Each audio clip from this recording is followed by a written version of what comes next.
अथ कीलकम्।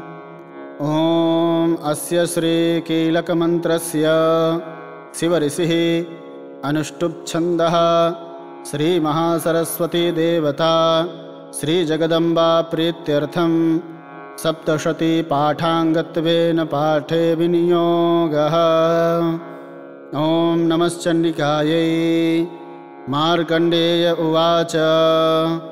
ॐ विशुद्धज्ञानदेहाय त्रिवेदी दिव्यचक्षुषे श्रेयः प्राप्तिनिमित्ताय नमः सोमार्धधारिणे।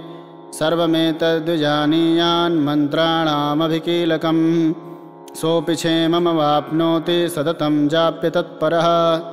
सिद्धन्त्युच्चाटनादीनि वस्तूनि सकलान्यपि एतेन स्तुवतां देवी स्तोत्रमात्रेण सिद्ध्यति। न मन्त्रो नौषधं तत्र न किञ्चिदपि विद्यते विना जाप्येन सिद्ध्येत सर्वमुच्चाटनादिकम्। समग्राण्यपि सिद्ध्यन्ति लोकसङ्कामिमां हरः।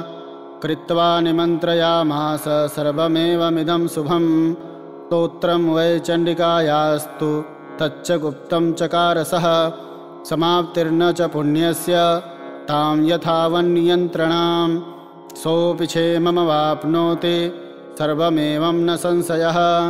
कृष्णायां वा चतुर्दश्याम् अष्टम्यां वा समाहितः ददाति प्रतिगृह्णाति नान्यथैषा प्रसीदति।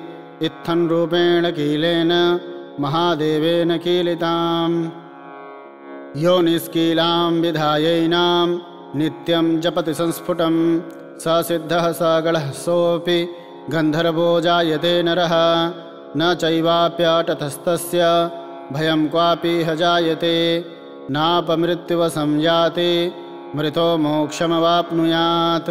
ज्ञात्वा प्रारभ्य कुर्वीत न कुर्वाणो विनश्यति।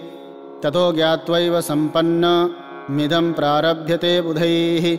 सौभाग्यादि च यत्किञ्चित् दृश्यते ललनाजने तत्सर्वं तत्प्रसादेन तेन जाप्यमुदं शुभं। शनैस्तु जप्यमानेऽस्मिन् स्तोत्रे सम्पत्तिरुच्चकैः भवत्येव समग्रापि ततः प्रारभ्यमेव तत्। ऐश्वर्यं यत्प्रसादेन सौभाग्यारोग्यसम्पदः। शत्रुहानिः परो मोक्षः स्तूयते सा न किञ्जनैः। श्रीदेव्याः कीलकस्तोत्रं जगदम्बार्पणमस्तु।